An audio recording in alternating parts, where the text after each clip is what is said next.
Welcome back to my YouTube channel world literature. आज जिस writer को हम लोग डिस्कस करने वाले हैं वो बहुत फेमस राइटर हैं, W.H. ऑडन। इसको एज अ पोइट हम लोग डिस्कस करेंगे। इनकी लाइफ को, इनके वर्क्स को, इनकी पोइट्री को जो है वो हम लोग डिस्कस करेंगे। इनका पूरा नाम जो है वह है वेस्टर्न ह्यू ऑडन, और 1907 में इनकी बर्थ हुई थी और साथ इनकी डेथ हुई थी 1973 में। उसके बाद अगर हम लोग इनके एज अ पोइट डिस्कस करें, साथ ही साथ इनकी हम लोग पोइट्री की भी बात करें तो ये ब्रिटिश अमेरिकन पोइट थे। इनके पास ब्रिटिश नेशनैलिटी तो थी ही थी, लेकिन उन्होंने अमेरिकन नेशनैलिटी भी इन्होंने अचीव की अपनी लाइफ में।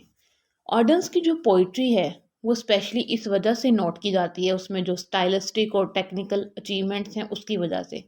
साथ ही साथ उनकी जो पोइट्री में इंगेजमेंट है पॉलिटिक्स की, मॉरल्स की, लव की, रिलीजन की, बहुत ज़्यादा वैरायटी है इनकी पोइट्री में, टोन की, फॉर्म की और साथ ही साथ कंटेंट की। इनकी जो बेस्ट नॉन पोइम्स हैं उनमें सबसे पहले लव पोइम्स हैं, फनरल ब्लूज।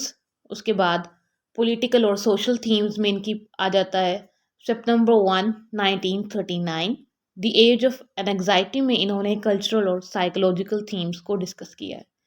साथ ही साथ इन्होंने रिलीजियस थीम्स को भी डिस्कस किया है फॉर द टाइम बीइंग, जो इनका वर्क है उसमें।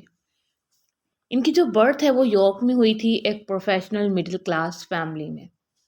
इनकी अगर हम लोग अर्ली लाइफ को डिस्कस करें तो हमें पता चलता है कि इनकी जो बर्थ थी वो मिडिल क्लास फैमिली में हुई थी। साथ ही साथ इन्होंने इंग्लिश इंडिपेंडेंट स्कूल्स को अटेंड किया। साथ ही साथ इन्होंने क्रिस्ट चर्च में ऑक्सफोर्ड में स्टडी की। उसके इन्होंने बर्लिन में अपने कुछ मंथ्स गुजारे 1928 से 1929 तक, और 5 ईयर्स इन्होंने टीचिंग की थी ब्रिटिश प्राइवेट प्रिपरेटरी स्कूल्स में 1930 टू 1935। इन्होंने आइसलैंड और चाइना की तरफ ट्रैवल किया, और ड्यूरिंग ट्रैवलिंग इन्होंने अपनी बुक्स को लिखना स्टार्ट किया, जो कि इनकी जर्नीज़ के उसमें इनकी जर्नीज़ को इन्होंने डिस्कस किया था। 1939 में ये यूनाइटेड स्टेट्स चले जाते हैं और वहाँ पे जाकर अमेरिकन सिटीज़न बन जाते हैं 1946 में। 1941 टू 1945 तक ये अमेरिकन यूनिवर्सिटीज़ में टीचिंग करते हैं। इनको जो पब्लिक अटेंशन थी, इनकी फर्स्ट बुक थी पोइम्स की 23 की एज में 1930 में। उस टाइम पे इनको बहुत ज़्यादा रिकग्निशन मिली पब्लिक की तरफ से। उसके बाद 1932 में इनका वर्क आया था दी ओरेटर्स, उसकी वजह से भी इनको काफ़ी ज़्यादा रिकग्निशन मिली।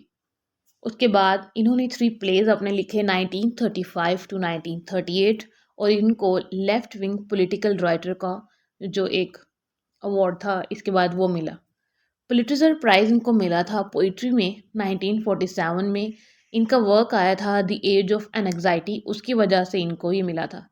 1956 टू 1961 ये प्रोफेसर रहते हैं ऑक्सफोर्ड में पोइट्री के, वहाँ पर पोइट्री ये स्टूडेंट्स को पढ़ाते हैं। 1962 में इनकी प्रोज कलेक्शन आई थी दी डायर्स हैंड, जो कि बहुत फेमस है। इनकी जो अगर पूरी लाइफ को हम लोग डिस्कस करें, इन्होंने पॉलिटिक्स पे लिखा, रिलीजन पे लिखा, लव पोइम्स लिखी, डेथ को भी इन्होंने डिस्कस किया है। साथ ही साथ काफ़ी कंट्रोवर्शियल पर्सनालिटी थी और इन्फ्लुएंशियल पर्सनालिटी भी थी इनकी। ऑर्डन के बारे में जोसेफ ब्रॉडस्की कहते हैं the greatest mind of the 20th century, कि अगर 20th सेंचुरी में अगर कोई ग्रेटेस्ट माइंड वाला पर्सन है, इंडिविजुअल है, राइटर है, तो वो W.H. ऑर्डन है। ये थी कुछ इनकी लाइफ के इम्पोर्टेंट फैक्ट्स जिनको आज हमने डिस्कस किया। इनको एज अ पोइट हमने डिस्कस किया और इनकी लाइफ को डिस्कस किया। Actually W.H. ऑर्डन की लाइफ बहुत इंटरेस्टिंग है। जब मैंने इनकी रीडिंग की, इनको अंडरस्टैंड किया, तो पर्सनली मुझे इनके वर्क्स जो थे वो बहुत ज़्यादा अट्रैक्टिव हैं।